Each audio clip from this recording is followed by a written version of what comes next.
Buku dirangkum, daging dimasak. Assalamualaikum anak-anak.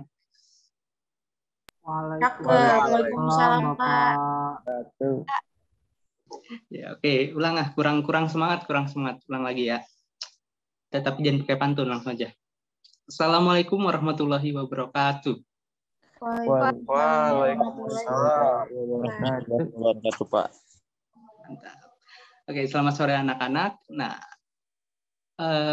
Bapak ingin tahu dulu sebelum mulai pembelajaran mengenai suasana hati kalian. Mungkin kalian bisa memberikan emoticon sesuai dengan suasana hati kalian terlebih dahulu. Biar Bapak bisa melihat. Oke, ada yang mengantuk, ada yang tersenyum, ada yang Isan sepertinya nahan sakit perut ya. Terus juga Bukan. Ijal juga lagi bersiul sepertinya. Dan Rahatian, oke, tersenyum emoticon senyum. Oke. Nah, kali ini kita akan mempelajari mengenai materi sistem dan struktur politik ekonomi di masa pemerintahan demokrasi terpimpin. Nah, kalau sebelumnya kita tuh telah mempelajari mengenai materi sistem politik dan ekonomi di pemerintahan demokrasi liberal yang dimana pemerintahannya itu selalu berulang-ulang dan terus pemerintahannya itu selalu berganti di setiap kabinetnya. Nah, karena hal tersebutlah yang membuat Presiden Soekarno itu menjadi tidak suka karena politik di Indonesia itu menjadi tidak stabil, dan oleh karena itu Presiden Soekarno pun memutuskan untuk mengganti sistem pemerintahannya menjadi demokrasi terpimpin.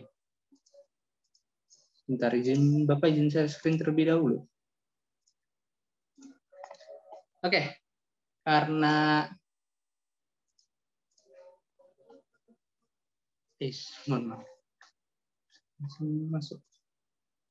Oke, karena sekarang di waktu sore ya, jam terakhir lah kalau kalian sekolah ya di tatap muka ini bisa masuknya jam terakhir. Nah, Bapak itu ingin mengajak kalian terlebih dahulu bermain games, tapi sebelumnya Bapak ingin menjelaskan dulu bahwa nanti di tujuan pelajaran hari ini Bapak harapkan kalian dapat mengidentifikasi sistem politik dan ekonomi di masa demokrasi terpimpin, lalu kemudian kalian akan berdiskusi mengenai sistem dan struktur politik ekonomi Indonesia, dan juga kalian di akhir nanti akan membuat tugas yaitu infografis mengenai struktur politik dan ekonomi Indonesia di masa demokrasi terpimpin. Nah, saat ini sekarang kita akan bermain tebak gambar terlebih dahulu untuk merefreshing otaknya. Tapi sebelumnya kalian udah baca ini belum? Bahan ajar yang telah Bapak minta, yang telah Bapak kasih. Sudah, Pak. Soalnya pelajaran kali ini akan terfokus atau terpusat dari bahan ajar yang Bapak berikan sebelumnya. Udah tertebak yang pertama. Maaf, kita lanjut aja. Yang ini jadi dekret presiden, kita lanjut aja ke yang selanjutnya. Nah, kali ini kalian pasti udah tahu kan main tebak gambar yang seperti yang Bapak lakukan. Seperti kalau yang sebelumnya itu yang udah tertebak, ini D, deni kereta, hanya dihilangin jadi dekret presiden, Soekarno sebagai presiden. Nah, begini sih. Maaf. Oke, kali ini kita lanjut ke tebak gambar yang selanjutnya. Soal yang selanjutnya, ada yang bisa nembak nggak ini? Maksud dari gambar ini. Saya Pak.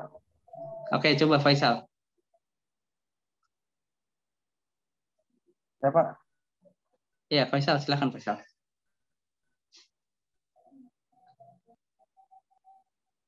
Sepertinya Faisal macet ya. Sepertinya Faisal terputus-putus. Mungkin kalau dilihat apa itu kan uang ya, digunting. Pemotongan uang, Pak. Atau sanering. Yap, kita betul, yaitu atas sanering. Pemotongan uang. Nanti ini akan kita bahas di pemotongan uang nih. Kalau kalian baca di bahan ajar, di masa pemerintahan demokrasi terpimpin ini berlangsung 2 kali sistem sandering atau pemotongan uang. Yang pertama di sekitar tahun 1959 dan yang terakhir di 1960, yaitu kalau yang pertama itu hanya motong sekitar 10 atau 10 di belakang itu, jadi yang sebelumnya 1000 menjadi 100. Sedangkan kalau yang di 1960 itu lebih ekstrim, yaitu 100 nilai, yaitu yang sebelumnya 1000 menjadi 1. Nah, selanjutnya ini pasti kalian bisa tebak apa? Ada yang bisa menjawab? Aku Pak, coba. Coba Ihsan, silahkan. Trikora bukan Pak? Iya, betul sekali. Ini adalah Trikora, Tri Komando Rakyat, yang nantinya akan sangat berpengaruh dalam merebut kembali daerah Irian, daerah Papua lebih tepatnya, daerah Papua di yang satu dikuasai oleh pemerintahan Belanda.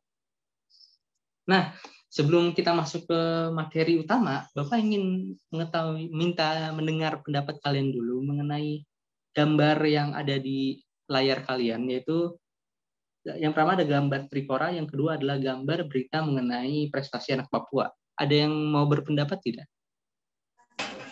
Aku lagi Pak, coba. Boleh Pak? Silakan Kang. Oke. Ini suara saya jelas Pak? Jelas kan? Oke. Jadi situ ada 2 gambar ya. Yang pertama Trikora dan yang gambar selanjutnya ini mengenai prestasi anak Papua. Nah, mungkin pendapat saya gitu. Dimulai dari Trikoranya sendiri itu kan upaya dari NKRI gitu ya untuk menggagalkan rencana Belanda untuk membentuk negara Irian Barat gitu. Nah, hasilnya Irian Barat itu atau Papua bergabung ke dalam NKRI. Indonesia memiliki keuntungannya tersendiri gitu karena dengan bergabungnya Papua ke dalam NKRI itu kan Papua itu memiliki sumber daya alam yang melimpah, lalu kebudayaan juga beragam, lalu dari segi sosial masyarakat juga itu dapat dirasakan gitu kebermanfaatannya. Nah, dihubungkan dengan ini prestasi anak Papua ya, itu menguntungkan juga bagi Indonesia, terlebih kalau selama mereka mendapatkan prestasi di Rusia ini, reputasi mereka itu bagus, jadi bisa membanggakan atau membawa nama baik Indonesia seperti itu, Pak. Oke, baik, terima kasih Ihsan atas jawabannya. Mungkin dari yang lain ada yang mau berpendapat juga? Pak, boleh saya? Oke, silahkan Dava. Sebenarnya sudah disebutkan ya tadi sama Ihsan bahwa dari Trikoranya sendiri itu tuh merupakan perjuangan dari pihak pemerintah kita untuk membebaskan wilayah Irian Barat, dan akhirnya Irian Barat atau Papua itu ikut ke kita, dan hasilnya bisa dilihat dalam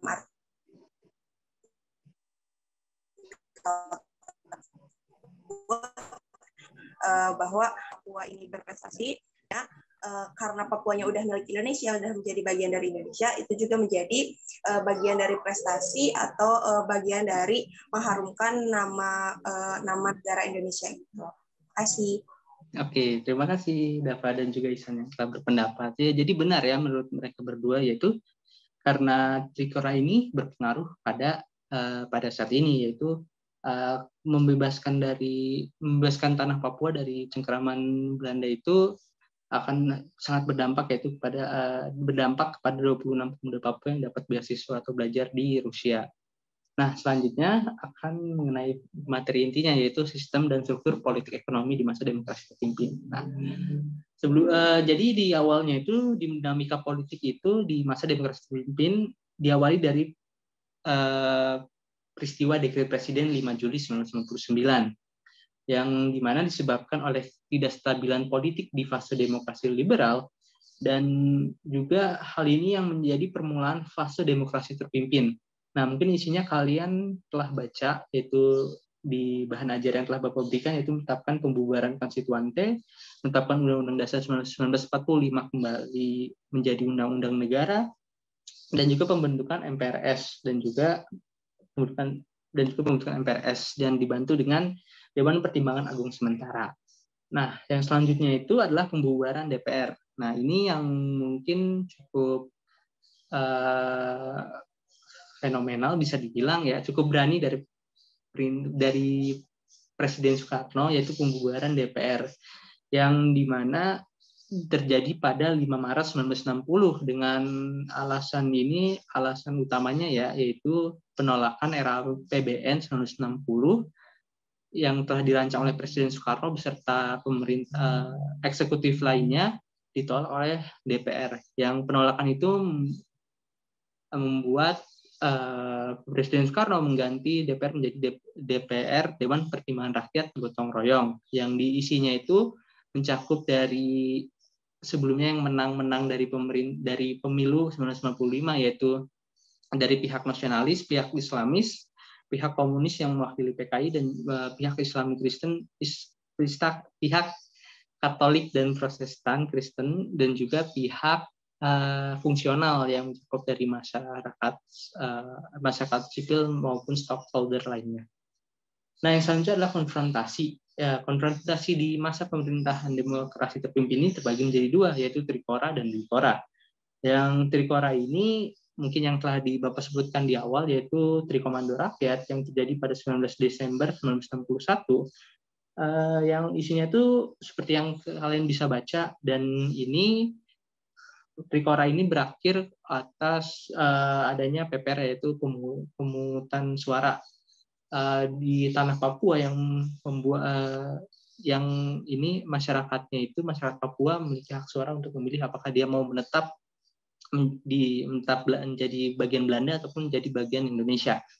Nah, yang konfrontasi selanjutnya adalah Dwikora, yaitu atau Dwi Komando Rakyat yang terjadi atau diumumkan pada Mei 1964 yang disebabkan oleh pembentukan Federasi Malaysia yang dianggap oleh Presiden Soekarno sebagai neokolonisme yang ada pada saat itu.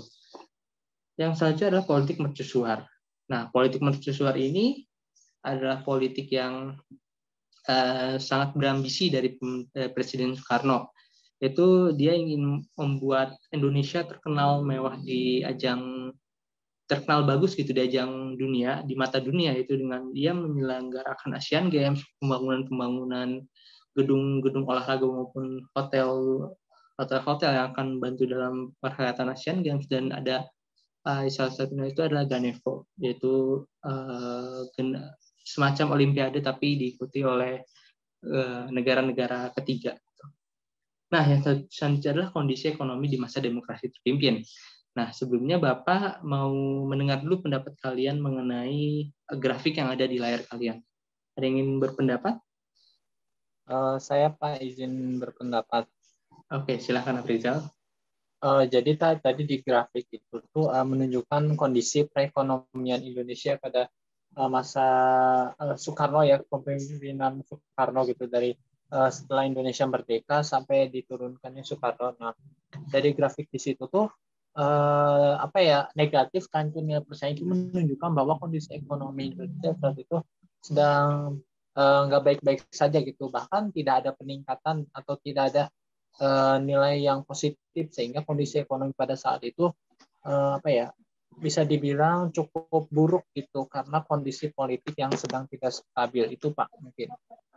Ya, betul sekali dari pendapatnya Afrizal, yaitu ini merupakan kondisi ekonomi dari 1950 itu kalau nggak salah, dari pemerintahan demokrasi liberal ya sampai demokrasi terpimpin, yang dimana grafiknya itu selalu menurun, terutama ketika di masa demokrasi terpimpin. Dan tentu saja pada masa itu ekonomi Indonesia tidak terlalu stabil karena banyak sekali ada beberapa pemberontakan di beberapa daerah, dan juga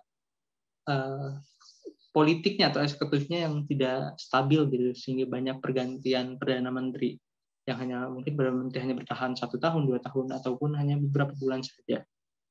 Nah, selanjutnya ini merupakan Bapak ingin minta kalian untuk berdiskusi mengenai materi yang soal yang nanti akan Bapak berikan. Nah, ini mungkin bagian pembagian kelompok-kelompoknya. Mungkin kalian bisa mencatat dulu, mengganti namanya sesuai dengan nama kelompok. Misalnya, contohnya di sini ada Afrizal, di awalnya jadi kelompok K1 Afrizal, ataupun di sini ada Faisal, yaitu K3 terus Faisal gitu. Nah, mungkin kalian bisa mengganti namanya. Harap diingat ya kelompoknya. Oke, Bapak selanjutnya mau Oh, show. Lupa. Oke, nah ini pembagian LKPD-nya. LKPD. Langkah-langkahnya atau peraturan dalam berdiskusi. Yang pertama itu ini tujuannya yang tadi telah Bapak sampaikan, yaitu kita menggunakan sistem model problem based learning dalam pembelajaran kali ini. Nah, langkah-langkahnya itu yang pertama, siswa dibagi menjadi 4 kelompok. Yang kelompoknya sudah Bapak berikan nama-namanya. Terus juga setiap kelompok diberi 2 pertanyaan, dan juga setiap kelompok berdiskusi di breakout room. Dan setiap kelompok ini juga memperbolehkan untuk menggunakan HP untuk mencari referensinya, dan juga tentu saja setiap referensi yang kalian gunakan harus dicatat di paling bawah jawaban kalian. Dan juga waktu pengerjaannya itu sekitar 10 menit, dan LKPD-nya juga akan dikerjakan ini per kelompok ya, ini per kelompok, dan juga akan dikumpulkan yang nanti akan kalian presentasikan dari perwakilan kelompok. Nah, bentar Bapak berikan terlebih dahulu contoh soal Bapak berikan terlebih dahulu soal-soalnya.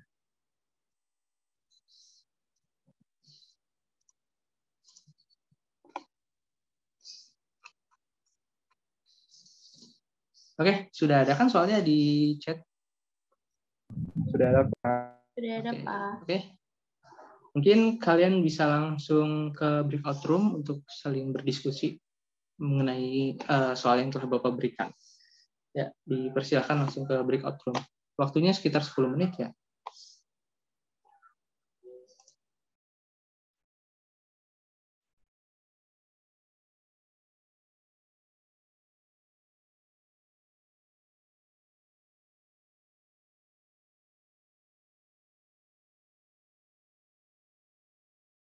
Gak kesimpan file di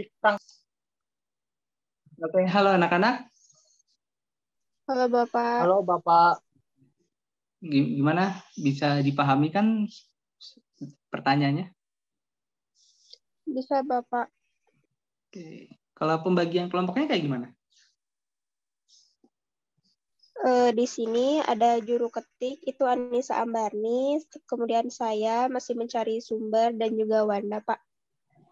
Oke, nanti kalau ada yang mau ditanyakan bisa langsung chat ke Bapak ya di WhatsApp ataupun nanti di main room. Oke, Baik, Pak. mungkin Bapak jalan terlebih dahulu ke grup yang lain. Oke, halo anak-anak. Halo Pak. Halo Pak. Gimana? Bisa dipahami kan pertanyaan-pertanyaannya? Bisa Pak? Ya kebetulan juga tadi kita semua berdua nih Pak. Kebetulan juga soalnya 2, jadi saya bagi tugas saja gitu Pak. Yang soal nomor 1 kan saya Pak. Untuk nomor 2-nya tadi dicari jawabannya sama Faisal Pak. Kita juga tadi pakai bahan ajar sama sedikit searching sih Pak. Oke. Nanti paling kalau bisa kalian kalau bahan ajar bisa kalian cantumin paling ya di bahan ajar Baik Pak. sumbernya. Kalau Baik, mungkin kalau ada yang mau ditanyakan lagi bisa chat Bapak ya di WhatsApp ataupun nanti di main room. Oke Pak. Terima kasih Pak. Terus semangat ya. Oke, halo anak-anak. Halo, Bapak. Kalian cuma berdua ya? Oh. Bapak bertiga. Bertiga, Pak. Bertiga ya, maaf. Udah bisa bercanda.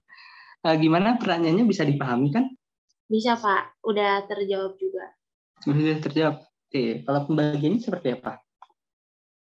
Ya tadi kita bagi-bagi Pak, ada yang nyari sumber-sumbernya gitu, nyari jawabannya, terus ada yang ngetik juga gitu sih Pak. Oke. Paling kalau ada yang mau ditanyakan bisa chat Bapak, mungkin langsung di WhatsApp ataupun nanti di main room bisa langsung chat ke Bapak. Oke, tetap semangat ya. Baik Pak, terima kasih.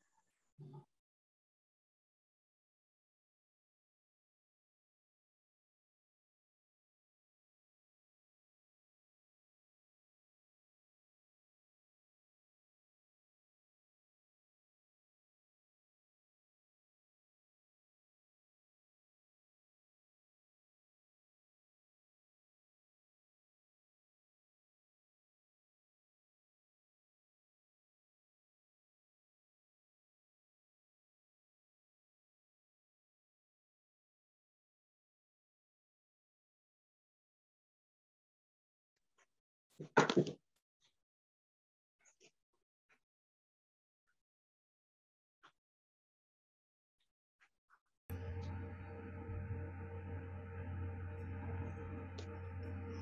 Pak, udah.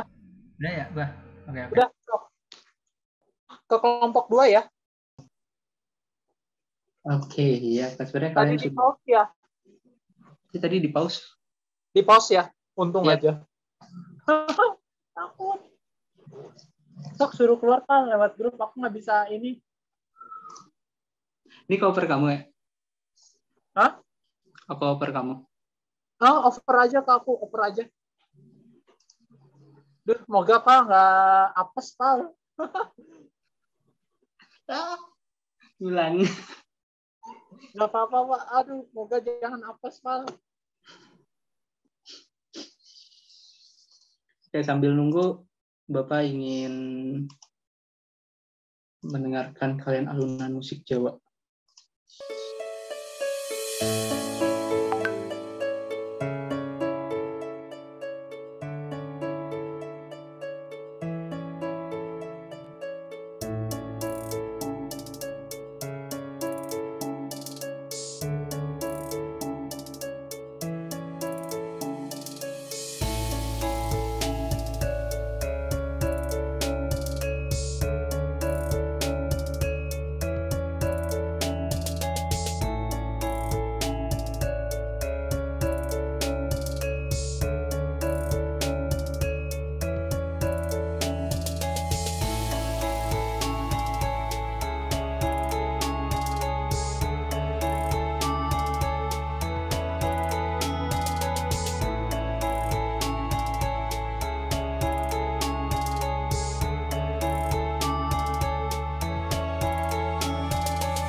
Frameland.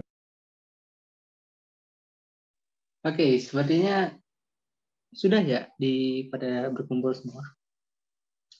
Oke, tadi Bapak menunggu sambil memberikan alunan musik tradisional Jawa dengan modern sedikit. Nah, saat ini kita akan presentasi ya. Karena sekarang ada di tanggal 5 bulan 6, jadi kalau dikurang itu jadi 1, jadi Bapak minta mungkin kelompok 1 ya untuk mempresentasikan hasilnya terlebih dahulu.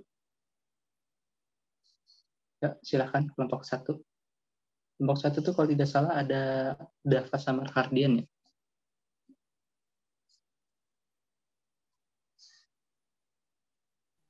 Raka boleh minta share screen.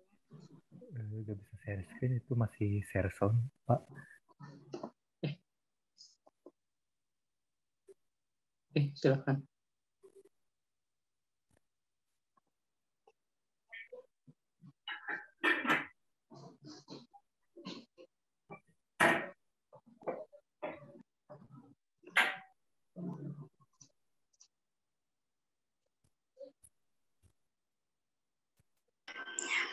Baik, dari kami kelompok 1 tadi sudah berdiskusi mengenai soal-soal yang telah Bapak berikan ya. Tadi yang pertama itu pendapat kami mengenai kebijakan politik dalam negeri dan luar negeri Indonesia pada masa demokrasi terpimpin. Boleh agak ke bawah, Raka?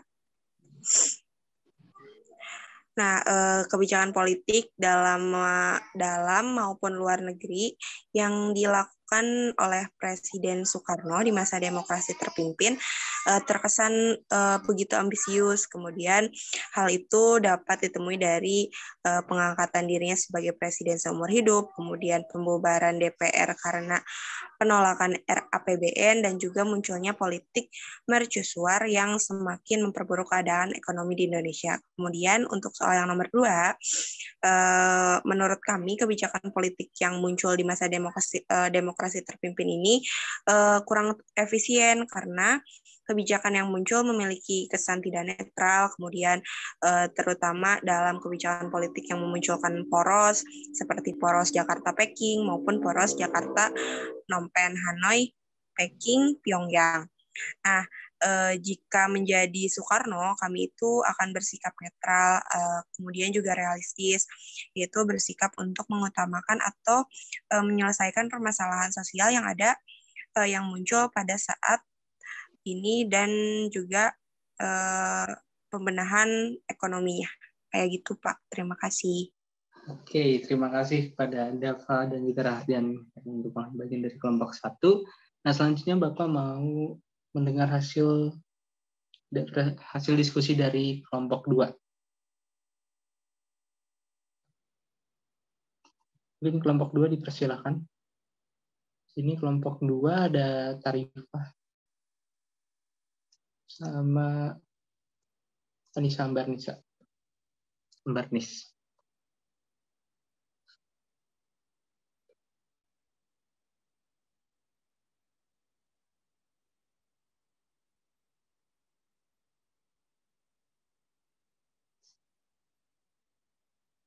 Iya, apa suaranya terdengar? Ada. Silakan. Ya, baik, kami dari kelompok 2 izin mempresentasikan hasil diskusi kami. Boleh? Ya, di sini kan ada tabel grafik nih. Berdasarkan grafik di atas, jawab pertanyaan berikut ini. Lakukanlah analisis berdasarkan grafik di atas. Jawaban kami ini berdasarkan analisis grafik di atas, sejak tahun 1950 sampai 1965, belanja pemerintah paling banyak dilakukan di sektor pertahanan. Hal tersebut dilakukan karena peredaman konflik di masa parlementer dan juga adanya trikora dan dwikora di masa demokrasi terpimpin. Dan pada tahun 1962 menjadi pembelanjaan pertahanan terbesar oleh pemerintah Indonesia karena terjadinya trikora pada tahun tersebut. Lalu pertanyaan berikutnya, mengapa pemerintah demokrasi terpimpin lebih mengutamakan pertahanan dibanding pelayanan sosial? Jawaban kami, pemerintah melakukan pembelanjaan pertahanan karena sejak tahun 1951 sampai 1965, pemerintah itu harus meredakan konflik ataupun pemberontakan bersenjata dan juga melakukan operasi trikora dan dwikora. Mungkin itu dari kelompok 2. Terima kasih, Bapak. Oke, baik. Terima kasih kepada Tarifah, Anissa, Barnis, dan juga Wanda yang telah berdiskusi mengenai jawaban dari yang telah Bapak berikan. Nah, ya mungkin karena waktunya tidak terlalu banyak, jadi mungkin hanya 2 kelompok saja. Sisanya mungkin bisa mengirimkan hasil diskusinya ke WhatsApp group atau ya WhatsApp group saja, mengirimkan ke Bapak langsung. Nah, jadi kalau Bapak melihat ya hasil dari diskusi kalian itu sudah sangat baik ya, karena peran yang Bapak berikan ini bukanlah pertanyaan yang ya kecil maupun bisa dikatakan hoax gitu, karena mengajak kalian untuk berpikir bagaimana jika kalian jadi Soekarno pada saat itu. Nah, kalau dari hasil diskusi kalian itu, kalau Bapak melihat itu kelompok yang ramai atau kelompok yang baik gitu, yang berdiskusinya baik karena bekerja samanya baik, itu kelompok 2 ya, karena ada Nisa, Wanda, dan juga Tarifah yang bertiga saling berdiskusi yang kalau Bapak melihatnya. Mungkin kalian bisa memberikan apresiasi terlebih dahulu. Ayo ke kelompok 2. Oke, kita berikan apresiasi terlebih dahulu. Tepuk tangan. Akhirnya bisa jadi kelompok terbaik ya. Jadi mungkin pencapaian dari kelompok 2 ini jangan buat kalian putus asa gitu, jadikan sebagai tolak ukur supaya kalian jadi yang lebih baik gitu. Nah, karena bisa yang tadi Bapak bilang, karena waktu mungkin cukup terbatas, mungkin Bapak ingin mendengar dulu pendapat refleksi dari kalian ya. Refleksi dari kalian mengenai pembelajaran hari ini. Ya, ada yang ingin berpendapat? Saya Pak ingin Silakan Afrizal. maaf ya Pak, ini suaranya mungkin ada suara hujan gitu ya, karena saya sedang hujan. Nah, untuk refleksi pembelajaran hari ini itu kan kita udah membahas tentang tadi itu Pak, demokrasi terpimpin liberal ya Pak? Terpimpin. Ya, terpimpin. Nah, di mana itu kan awal pemerintahan baru di Indonesia ya, sejak Indonesia merdeka, dan itu pun tidak sesuai ekspektasi gitu. Nah, oleh karena itu mungkin banyak terjadi konflik politik dari ekonomi maupun sosial. Jadi memang masalahnya sangat kompleks. Gitu. Itu aja dari saya Pak. Oke, baik. Terima kasih Afrizal. Mungkin Bapak ingin mendengar satu pendapat lagi dari kalian. Ingin berpendapat? Boleh saya, Bapak? Oke, silakan. Ya, jadi materi hari ini tuh membahas mengenai demokrasi terpimpin ya, yang mana di masa demokrasi terpimpin itu terjadi peringkasan partai politik yang sebelumnya di masa demokrasi liberal itu bersifat multipartai ya Pak. Nah, lalu ada pelaksanaan politik mercusuar, ada peristiwa Ganyang Malaysia yang terkenal dengan operasi Dwikoranya, dan upaya pengembalian Irian Barat, yakni operasi Trikora. Begitu Bapak. Oke, baik. Terima kasih kepada Nisa. Ya, mungkin Bapak sedikit lupa. Mohon maaf. Nah, ini absen Bapak berikan pertama, tapi karena Bapak sedikit lupa, excited untuk mengajar kalian jadi sedikit lupa. Mungkin nanti kalian bisa mengisi terlebih dahulu absensinya, dan jangan berikan ke yang lain yang tidak hadir, karena ini nanti akan mempengaruhi nilai kalian di raport ya. Nah, jadi kalau dari hasil pendapat Afrizal dan juga Anissa ini sudah sangat baik gitu. Jadi di masa pemerintahan demokrasi terpimpin, mohon maaf ada iklan lewat. Oke, jadi di masa demokrasi terpimpin ini Indonesia ini ada sisi baik dan juga sisi buruknya. Kalau sisi baiknya itu Indonesia menjadi lebih dikenal di mata dunia dengan kehebatan-hebatannya kayak seperti ini, negara baru merdeka. Tapi kenapa bisa sangat hebat gitu, bisa mengadakan ajang Asian Games dan sebagainya, dan pembangunannya, dan juga bisa mempertahankan kedaulatannya seperti satu-satunya kedaulatan di daerah Papua sana, dan juga kedaulatan lainnya yang melawan pemberontakan. Nah, terus juga kalau sisi buruknya, sisi negatif ya bisa dibilang itu terlalu ambisius, jadi hingga melupakan masyarakatnya gitu. Kalau kalian melihat grafik yang tadi diberikan kelompok 2 itu, anggaran belanja pertahanan itu lebih tinggi daripada anggaran belanja kebutuhan sehari-hari masyarakat Indonesia. Nah, mungkin itu salah satu sisi buruknya yang sehingga lebih dikenal pada saat ini dengan istilah namanya politik mercusuar. Nah, ya, mungkin hanya kali ini saja, mungkin hanya seperti itu pembelajaran kita hari ini. Untuk pembelajaran minggu depan, kalian bisa membaca terlebih dahulu mengenai masa sistem politik dan ekonomi masa pemerintahan Orde Baru.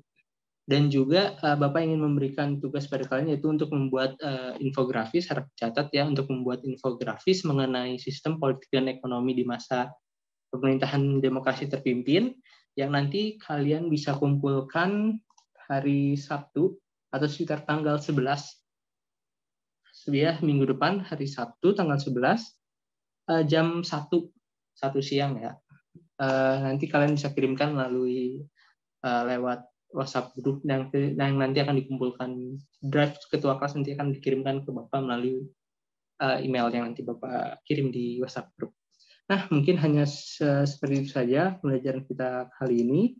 Jangan lupa untuk sering membaca terlebih dahulu, membaca materi yang akan kalian pelajari, seperti salah satunya akan materi yang besok minggu depan akan kita pelajari masa Orde Baru. Nanti Bapak harap kalian bisa membaca mengenai materi pemerintahan Orde Baru, sistem politik dan ekonomi. Nah, mungkin hanya seperti aja pelajaran kita kali ini, kurang lebihnya mohon maaf. Wabillahi taufiq wal hidayah. Wassalamualaikum warahmatullahi wabarakatuh. Waalaikumsalam warahmatullahi wabarakatuh. Terima kasih Pak. Terima kasih Bapak. Sama-sama.